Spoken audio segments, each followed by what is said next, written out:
if you're a transactional product or current account or debit card led neobank or digital bank or fintech in general, if you've got digital wallets, for example, that you're not licensed, then you can't have a 30% hurdle rate because you're not making any money on your core product. So there's no point in having a 30% hurdle rate. There's no point in having a minus 5% hurdle rate because you won't be hitting that either. You will have this personal assistant or personal manager that knows you, that's trained on your own data as well, that will be able to travel with you and help you solve problems elsewhere, which I think is quite fascinating. And I think that's where we're going. So you have this full interoperability across the whole system, genuine open banking, which is great for consumers, but also great for the financial players in the system. So, I mean, this just puts it light years ahead of anything else that I've seen. It's quite amazing.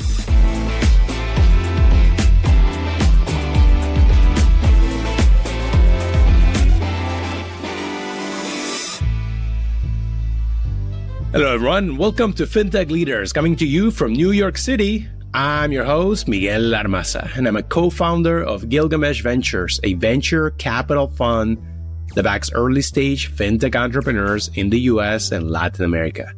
If you enjoy this conversation, I invite you to leave a review on Apple Podcasts, Spotify, or wherever you get your shows so more people can learn about fintech leaders. In this episode, I sit down with Oliver Hughes, head of international business at TBC Bank, a Central Asian leading bank that's publicly traded on the London Stock Exchange with a $2 billion market cap. Oliver is also a true fintech leader and legend. In the past, he was the CEO of Russia's Tinkoff Bank, where he built the operations from scratch to become the most profitable digital bank in the world, eventually reaching a market cap of north of $20 billion. He's been leading in fintech well before anyone was talking about it. We discussed leading Tinkoff Bank for 15 years and becoming the most profitable digital bank worldwide, why global fintech investors should be paying attention to Central Asia and Uzbekistan, a preview of the future of personal banking, leaving Russia, and why most debit-first neobanks have struggled, and a lot more. Oliver, welcome to Fintech Leaders. I'm super delighted to welcome you again, and you are the first guest that I'm interviewing 3 times now. So this is our third podcast over the last 4 years. How's it going? Great to see you, Miguel. It's always really, really good to be back. And thank you very much indeed to invite me for this conversation. The third, as you say, so that's really cool. And it's not everybody that I give 3 discussions to. So just a big nod in your direction. It's really cool to see you, Miguel. I'm honored, Oliver, because you are a legend in the fintech world and you've had a very interesting career. I want to ask you, you are from the UK. I believe you're from the South, not from London, right? Yeah, so in my CV, it says that I was born in Folkestone, which is true. But I wouldn't say, fortunately, I shouldn't say that just in case I insult anybody from Kent. But I didn't spend much time there.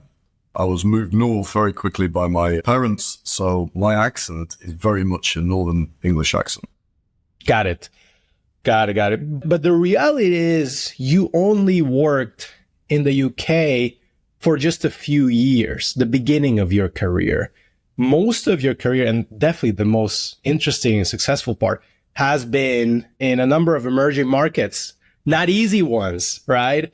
What has driven you to pursue, let's call it adventure in business in your career? Very interesting question to kick off with. So I'm British through and through, but I'm a British non-conformist, if you like, in the true tradition of punk. You're a true punk. Yeah, I came from a punk of an indie and then goth background in terms of music and counterculture. And I probably went into that because of who I am and I've stayed with that during my life. So doing lots of stuff, which is probably going against the groove. And I like counterculture stuff and disruption, I suppose, for want of a better word, which is what we did in Tinkoff for many years. They're still doing it in terms of disrupting the market. So that's probably where it came from initially. But Britain's quite a boring place, for me anyway, personally. And I wouldn't want to work there. So I don't. And so I worked in the UK in lots of interesting roles for about 8 years, I suppose. And then I happened to have the great fortune to be working for Visa, covering the Samir region from London. But then when Visa took the decision to open an office in Russia, which is back in 2000, they sent me out there to help open the office, which I did. I was supposed to be there for a couple of years, but as often happens, I stayed there for 22 until I couldn't stay there any longer. But then I've been out of the country for so long, out of the UK for so long, that I decided that I still want to go back. So now I'm based probably, well, definitely long term, maybe even permanently, which is a long time, out of the UK. So yeah, indeed, my career, my working life has been much longer outside of the UK than it has inside the UK. I, as I say, consider myself to be British, but I like working in emerging markets. I like building things. And I think the opportunity to build things outside of, let's say, developed markets, and certainly outside Europe, is much bigger, much more, for me personally, much more dynamism, stuff happening, diversity, crazily different places in the world to see. And I'm just extremely fortunate that I have the ability to plug into all of this. So when I met you 4 or 5 years ago, you were leading probably the most successful digital bank in the world, at least back then. Now there's more like Tinkoff, not many, I would say Nubank. And maybe that's it at that scale. And you were at Tinkoff for 15, 16 years. What was special about it? Let's first talk about that, and then we can dive a little bit deeper.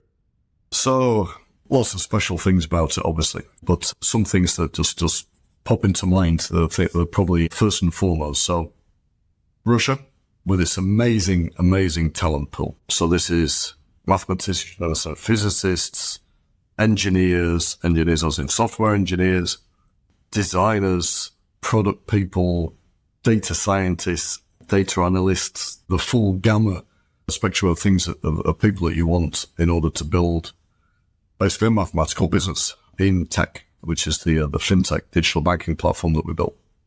Number one. Number two, in terms of Tinkoff, just a mind-blowingly amazing entrepreneur whose idea it was in the first place, Oleg Tinkoff, who managed to assemble around him a super team who were together for the whole journey, all the way through, and many of them are still continuing to build Tinkoff into something even bigger.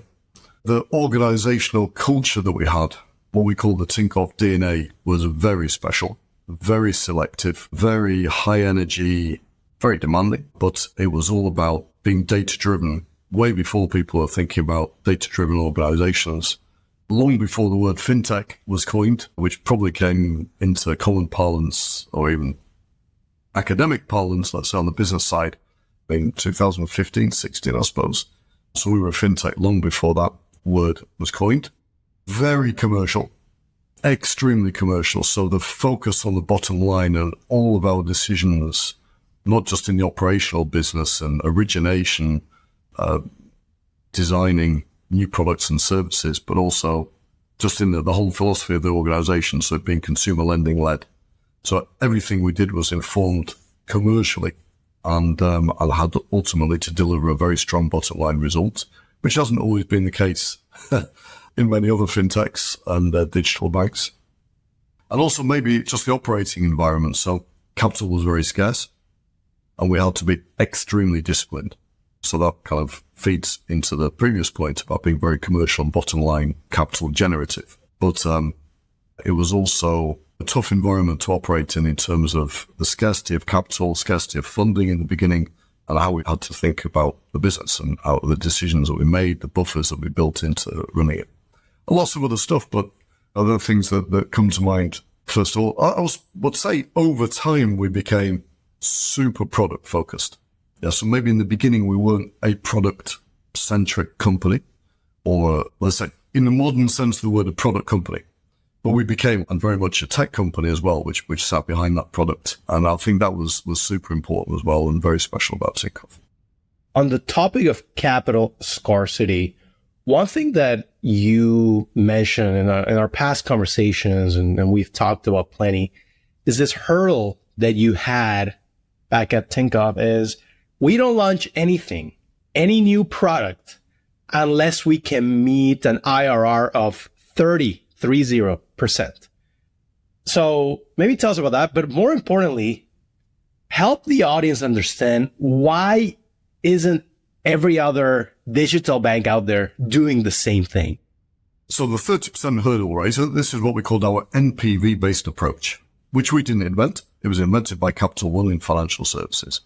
And Capital One very successfully deployed it. We borrowed that as a philosophy, as a business philosophy, and a very, very robust way and disciplined way of managing a consumer lending business. So high growth consumer lending, direct to consumer, it lends itself very well to that. We realized that this was a fantastic tool. Thank you very much to Nigel Morris and all of his esteemed colleagues. Absolutely amazing philosophy that was born out of Capital One. We embedded it extremely deeply in our organization. So everybody spoke the language of NPV. It was the lingua franca across the organization. So people understood what everybody else meant just from half words because of the NPV framework. But it also gave us this very high floor in terms of ROE. So it meant that every loan that we originated, assuming our modeling was right, would be written with an ROE of at least 30%. And in a volatile business, because it's a cyclical business, unsecured consumer lending, obviously Tinkoff became a lot more than consumer lending, but we started with credit cards, and I did cash loans, point of sale lending, BNPL, and then went into other loan products, obviously everything else in digital banking and beyond. But that was a way of making sure that we future-proofed ourselves by building in buffers for when the cycle comes or economic shocks. We went through 4 very serious economic crises in the 15 years that I was in Tinkoff in Russia, and then a year outside of Russia with Tinkoff. It's a very good way of making sure that you are factoring in seasoning, which you get in a lending book, and also a very good way of running a financial services business. And we applied it then, and we extended it to other areas as well. So, for example, SME transactional business, brokerage. But the one area where we didn't apply it, and this is coming into the second part of your question, was on our mainstay transactional product, which was called Tinkoff Black. So Tinkoff Black, which was basically the current account, debit card, consumer payments, mobile app, kind of package that we gave to people. That was our way of bringing in millions of people at ever lower CAC because it went viral, to whom we would then cross-sell other stuff and monetize them in different ways. So this was a P&L neutral product for us on a standalone basis. So it was P&L neutral because of the funding that it brought. But if you took out the funding on a pure transactional P&L, it was loss-making. So we deliberately had this very rich product to bring in lots of customers. And so if you're a transactional product or current account or debit card led neobank or digital bank or fintech in general, if you've got digital wallets, for example, that you're not licensed, then you can't have a 30% hurdle rate because you're not making any money on your core product. So there's no point in having a 30% hurdle rate. There's no point in having a minus 5% hurdle rate because you won't be hitting that either. So the challenge that many of the newer players over the last, say, 5-10 years have had is that they have a product which they cannot monetize. And so they have to find other ways of monetizing it. And some of them are doing that successfully, but not that many. Yeah. And some of them, this is key, you mentioned, some of them have been able kind of to transition successfully from a transactional debit account to more of a full-fledged banking institution. I know you watch neobanks around the world very closely. I know that you are a close advisor to many of the top founders out there. What have you observed of the evolution of neobanks around the world, especially over the last 2 years?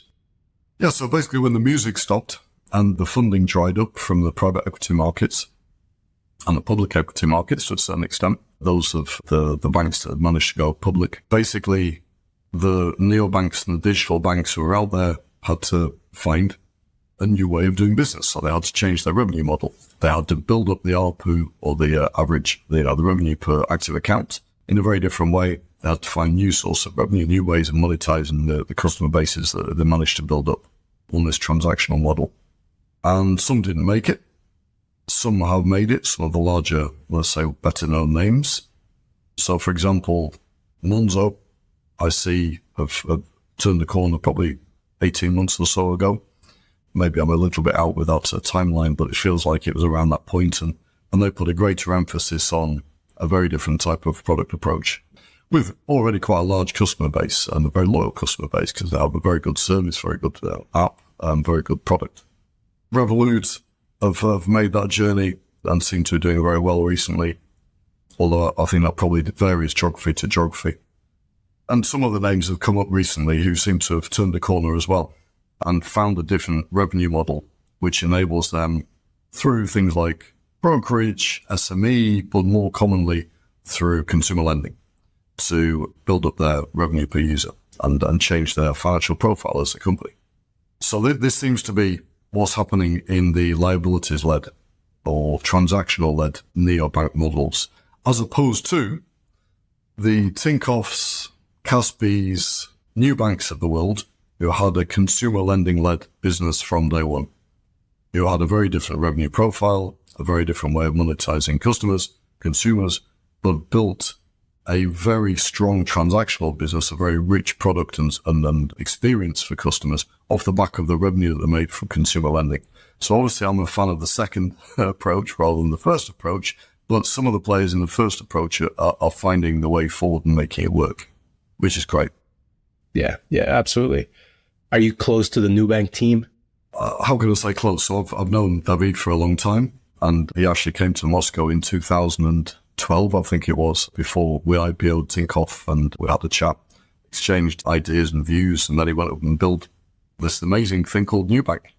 And so I've talked to lots of different people in the team over the years, and they're an absolutely incredible bunch. I can't say I'm close, but I've had quite a lot of contact over the years. They've done an absolutely monumental job. Yeah. I mean, the whole world is watching. It's such an amazing story. And I know they're going to go outside of Latin America sometime in the near future, at least is what has been shared publicly, maybe mid-future. We'll see where they go. So let's talk a bit more about the last couple of years and today. So obviously everything changed in Russia early 2022, and you found yourself moving out of Moscow, which was your home for a long time. Maybe can you share a little bit of your story over the last, 18 to 24 months? Sure, yeah. It's been a bit of an interesting time. So before I make any comments about myself, the whole situation is a huge tragedy. And obviously people have been suffering in a terrible, terrible way. So whatever my sub-story is, it just pales into insignificance compared to what lots of people have been through and continue to go through. And unfortunately, it's not just in that part of the world between Russia and Ukraine as well. It's in many places across the world. So it's, as I say, I'm extremely lucky. But anyway, what happened to me was, and many other people on both sides of the border, Russia, Ukraine, and was huge dislocation. I was in a bit of a weird situation because I have a UK passport, and the UK took a very harsh line against Russia, imposed sanctions on many Russian companies, individuals very quickly. And as the head of a strategically important financial institution, I was in this strange situation, probably in the firing line. So basically the sequence of events was the war happened rather unexpectedly.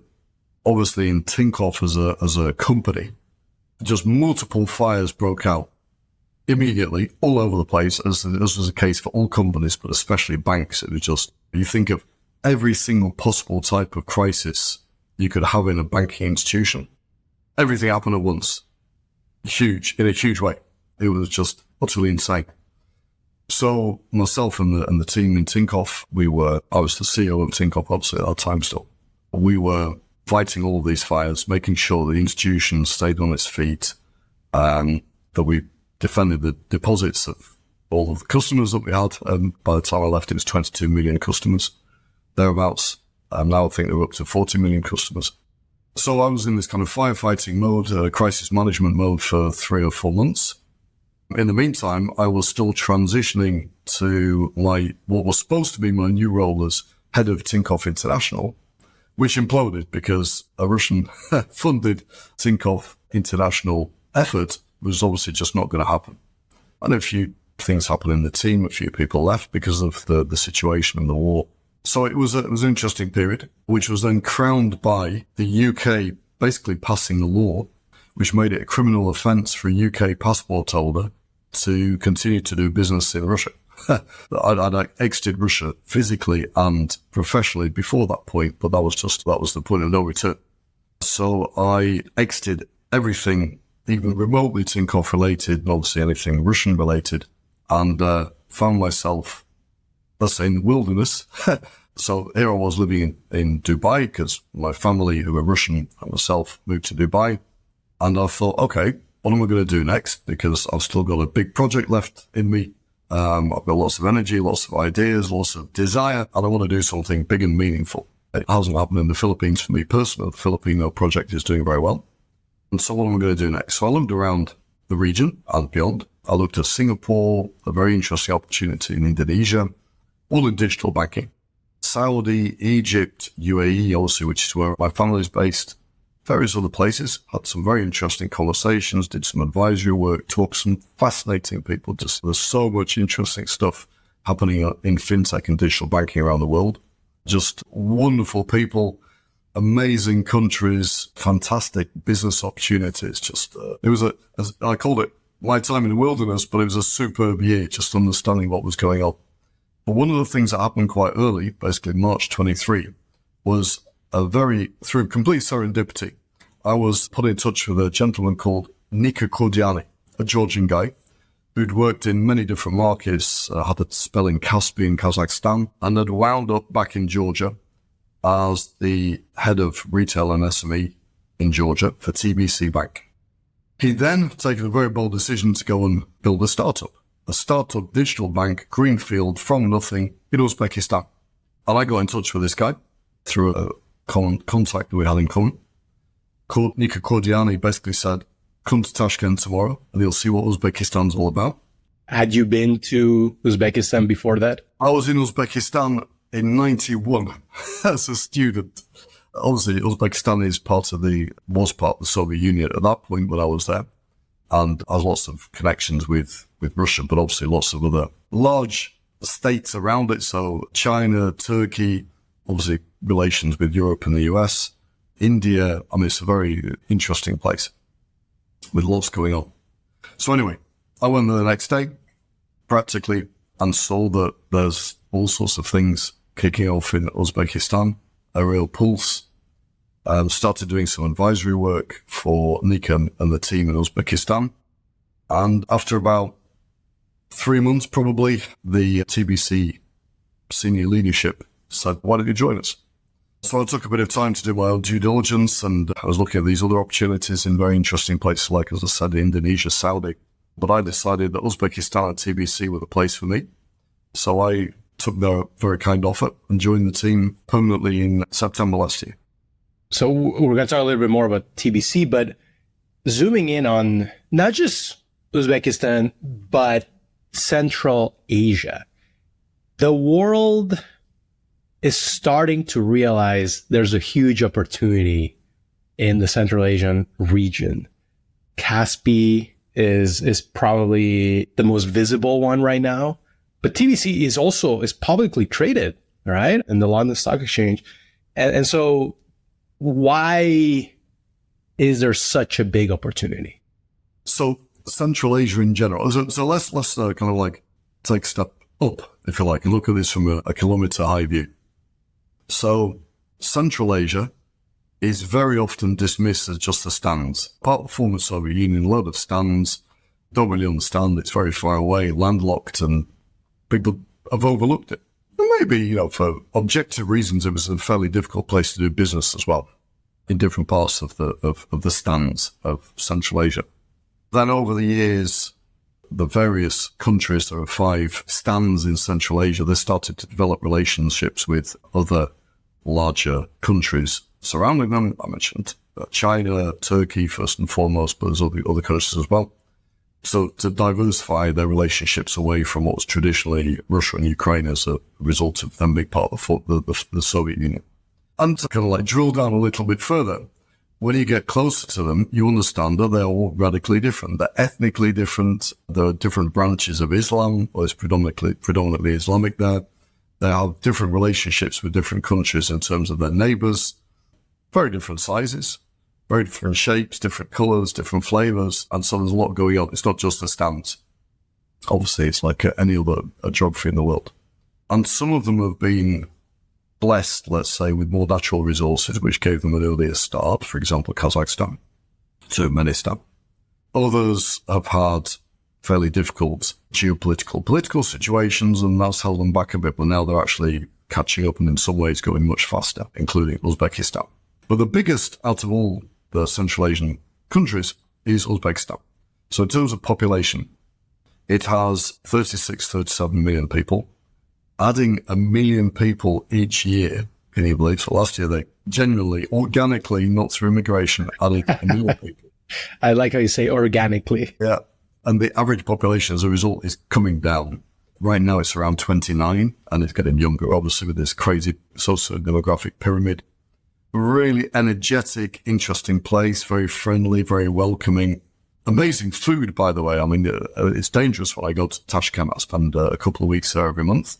And I come back with a bit of a tummy, which is bad for me because I'm skinny, so I have this tummy, which I have to get rid of when I come back by doing a bit of sports in Dubai. Fantastic ethnic diversity, nature, etc., etc. So there's tons going on. Well, Uzbekistan itself, as well as having this rich socio-demographic picture, has interesting mixes of a bit of oil and gas, gold, other stuff they get out of the ground, as well as agriculture and increasing in size service industry. And actually a big remittance market as well, because lots of Uzbeks work abroad, primarily in Russia, but in Korea, Turkey, all over the place. So it's a very interesting patchwork. But it was a closed country until basically 2016, 2017.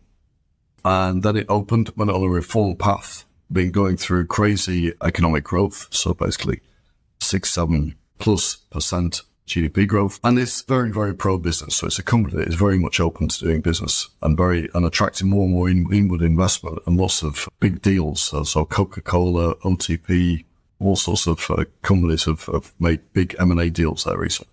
And lots of Middle Eastern money coming in as well, actually. So the Qataris, Saudis, Omanis, UAE, they're investing quite heavily in Uzbekistan. So lots of stuff happening. So then to go down to the next level, a little bit about finance. So without mentioning TBC for the moment, it was a state-owned banking system. So 80% of assets in the system were owned by state-owned banks. Now 70% because 10% was privatized, basically, when Ipoteka Bank was sold to OTP. So it hasn't been the most exciting banking market to look at over the last, 20, 30 years since the Soviet Union collapsed. But it's got this crazy payments ecosystem. So Visa and MasterCard were basically not allowed in, although they're starting to make inroads into the market today, which is great for competition and extending choice. But the dominant players are Uzcard and Humo, who own the payment space. And there's a cards-based system. But basically, in Uzbekistan, they built an open banking system. Genuine interoperability. So the kind of thing that they've been trying to build in Europe for decades, SEPA and all the rest of it, has actually been built in Uzbekistan, but gone far further. So you can open a bank account in any bank in Uzbekistan. There are 35 commercial banks and lots of other fintechs. And by the way, there's a really interesting Tajik fintech. Obviously, everybody knows Kaspi, but there's other very interesting Kazakh retail players, including banks. There's some fascinating Kyrgyzstan players, including mBank, who are absolutely superb. I mean, there's tons of stuff going on in the region. People just don't know that. So to come back to what I was saying, I can open a bank account in any Uzbek bank, go into the mobile app of that bank. They got pretty decent mobile apps, universally across most banks. Attach a card from any other bank in Uzbekistan into the mobile app of this bank and see my data. And it gets even better.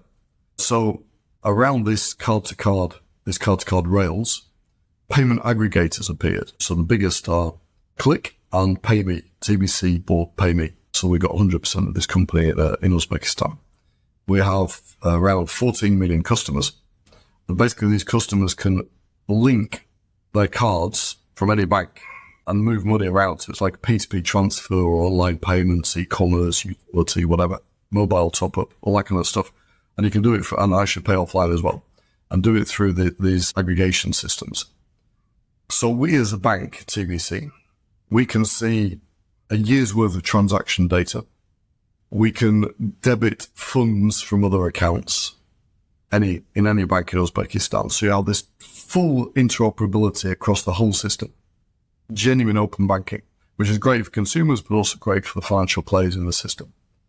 So, I mean, this just puts it light years ahead of anything else that I've seen. It's quite amazing. And there's other parts of the financial ecosystem which are also very, very sophisticated. So we've got crypto players, we have lots of payment players, lots of e-commerce, BNPL players, and lots of offline point-of-sale lending. It's a fascinating market, which kind of evolved its own way, stewing in its own juices in a good way. But now it's just opening up at a crazy pace. So it's a really fascinating place to be doing business. It's the definition of leapfrogging, right? Like, talk about what would happen in a vacuum if you wanted to build a new payment system in the 21st century. I guess Uzbekistan is the result of that. And I think more people should be paying attention. Now, there's the opportunity on the macro side, and that's the country. But then there's what is TBC doing specifically. And in the past, when we spoke, you mentioned that you saw very much a culture of innovation. You know, innovation in banks or in financial services, for a lot of people, that's an oxymoron, right? What ingredients you need for that to happen? And specifically tell us about TBC. So TBC is a very well-established bank in Georgia. So Georgia's quite a small country, 3.5 million people, but very progressive, very open, very sophisticated. And I don't mean this in a value-laden way, but very Western-looking, very European-looking. That's probably a better way of putting it. But in an interesting neighborhood, not without its nuances, as we understand. And there are two banks. It's a duopoly in Georgia. Both of them have 35, 40%, maybe more of everything. And they're very smart. TBC is the biggest. It's been around for 30 years. It started as a corporate bank, which basically over time became a full universal bank. Very smart, very forward-thinking, very tech-enabled, but came from a branch banking background, yeah. Very high ROE, 26% last year with a $400 million net profit. So they're obviously doing lots of stuff right in a great market with a great model. And that's TBC. And they continue to grow and they continue to be very profitable. Back in 2019, 2020, they said, okay, this is Georgia. It's a relatively small market. We're continuing to grow, but we can't grow forever and we can't grow at a very high pace. And so we've got to think about moving beyond Georgia's borders. Where should we go? And they looked around, and basically a couple of years before, as I mentioned, Uzbekistan had started opening up. Georgians are polyglots, and one of the languages that they can speak if they want to is Russian. And Uzbekistan is Russian-speaking as well as Uzbek and Persian-speaking. And they thought, okay, let's have a look. And they realized that it ticked their boxes for a lot of the reasons I've already been explaining. So they took the very bold decision of going into Uzbekistan and being one of the first to go into financial services there. They got a license, ab initio, so completely greenfield, full banking license, and launched the absolutely ideal model, as you've gathered from me several times I've said this, consumer lending led. So they started with digital cash loans, deposit funded with a full banking license. Doesn't get any better than that. And they executed it perfectly. So they broke even after 2 years. So 2023 was the first full year of profit. Every month was profitable and they made a nice return. But what enabled them to do this great execution? So they brought talent in, not just from Uzbekistan, where there's good talent, but also from Georgia, where there's actually quite an interesting tech scene. So there's outsourced companies in Georgia. There's an interesting online gaming and gambling scene in Georgia, where the companies are based in Georgia. So lots of stuff going on in terms of tech and fintech. I took that talent, built a separate platforms. This is key. They didn't try and bolt something on or build something out of the existing universal banking franchise and platform in Georgia. They built a brand new team with a brand new organizational design, with a brand new tech stack, built for purpose, which was then landed in Uzbekistan. Again, you couldn't make it up any better. It's just a dream scenario. They did all of this, executed it, got the licenses, built up this business, deposit-funded consumer lending in Uzbekistan, and started to diversify and build out the different verticals that they wanted to be.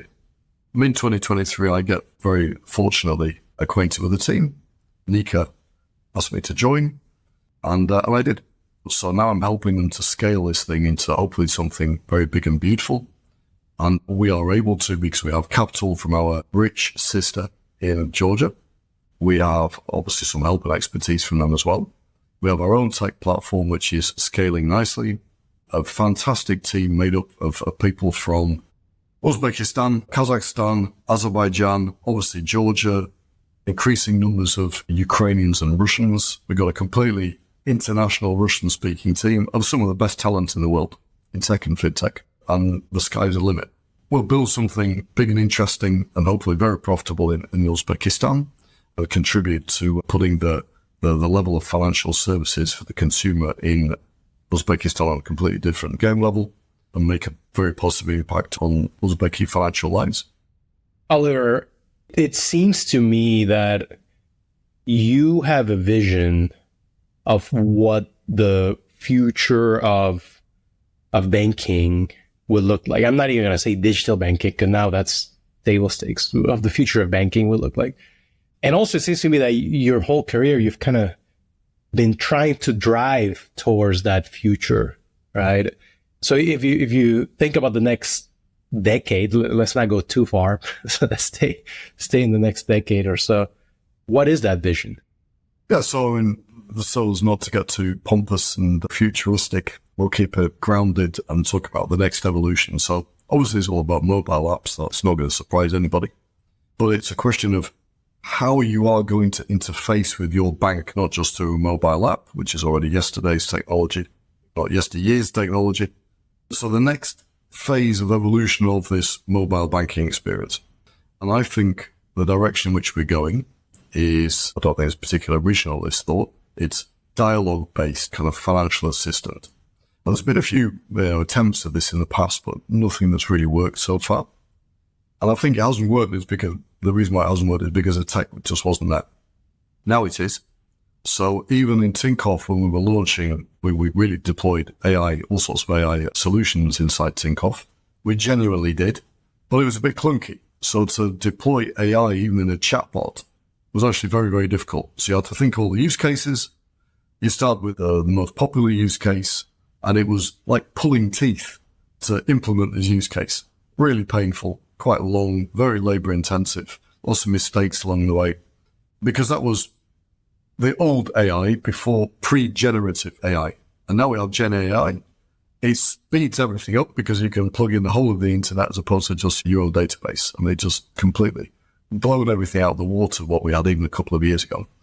And so what we're doing in TBC Uzbekistan right now is using this new technology with some amazing guys who built Yandex Alisa, Sberbank Devices, for example, this amazing team who are now inside TBC to build this dialogue assistant-based approach, dialogue banking in the mobile app, and who knows, maybe we'll use other form factors as well, which will give you an assistant to help you with all of your financial, quasi-financial, maybe non-financial questions, requirements, daily chores, whatever it is you need to do, help make your life easier. But also, and this is the very intriguing bit, we'll actually be able to travel with you. So it's not necessarily rooted in TBC or whatever the financial services provider is. You will have this personal assistant or personal manager that knows you, that's trained on your own data as well, that will be able to travel with you and help you solve problems elsewhere, which I think is quite fascinating. And I think that's where we're going. That's an exciting future. Oliver, last question. I know you're a voracious reader and you love history. Any books that you love to recommend? Doesn't have to be business, could be fiction, nonfiction, anything. One or two books that you often find yourself recommending? Yeah, I mean, obviously there's lots of books that I like and lots of books about Russia, which I read over the years. But I will say that actually I'd probably go back to two very old books. Well, not very old books, but fairly old books, which I encountered at a very important time in my life. So my intellectually formative years, to be precise. But also, the more I think about them, the more I realize they were really they're timeless pieces. So it's A Brief History of Time by Stephen Hawking. I loved it. I still like it. I still think it's one of the best popular science books. I was disappointed that it doesn't take you back to the Big Bang. It takes you to, 0.00001 seconds after the Big Bang. And I never got over that crushing reality that you couldn't explain the Big Bang. It's a fantastic book. And Richard Dawkins' The Selfish Gene, which basically explains that there is no such thing as altruism, which is a very harsh truth to get your arms around and your head around, that we are selfish and behave in a way that is determined by our genes, just like any other animal, although we have social constructs built on top. But those social constructs are anyway built around a particular genetic mode of behavior. And that, for me, was just a seminal book, which changed my mind, changed my whole worldview and my outlook on everything. And actually, I think influences a lot of what I do today. Two amazing ones. I had a similar experience reading one of Dawkins' books, not that one, but a different one. And actually, in college, I invited him on campus. It was 15 years ago. And his team said yes. I got to meet him and got to host him in front of 500 students back in college, and got to spend a little bit of time with him. And I felt like I was sharing a little bit of time with like a modern Einstein. So just a fascinating individual. One Day in the Life of Ivan Denisovich. Let's add a third one. That's about as good as it gets.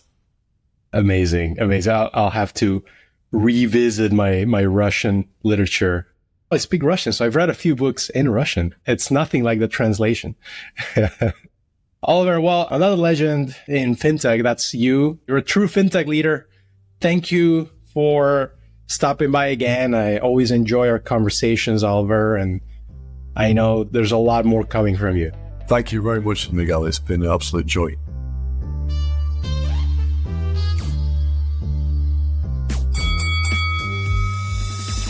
Thanks for tuning in. I hope you enjoyed this great episode with Oliver Hughes, Head of International Business at TBC Bank. If you want more interviews, make sure to subscribe, follow, and leave a review on Apple Podcasts, Spotify, or wherever you get your shows. It helps and truly means a lot. And if you have any suggestions or thoughts about the show, just drop me a line on Twitter or LinkedIn.